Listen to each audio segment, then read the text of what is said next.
Sa laing bahin, ni garbage facility dito sa Binalio ni Ablina og balik taliwas giatubang nga kontrobersiyas na kalabayng garbage slide. Reports John Limit Chavez by King. Live report.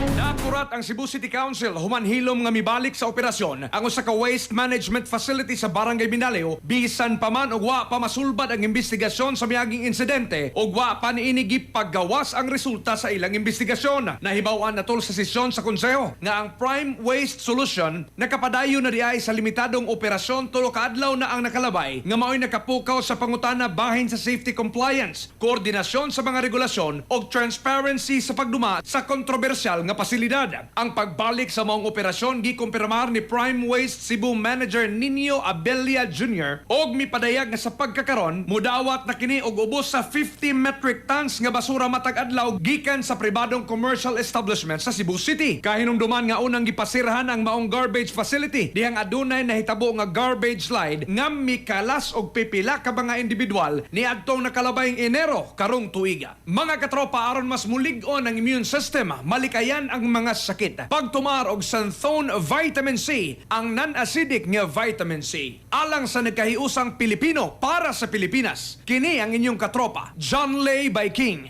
XFM News. XFM report. Sa laing balita,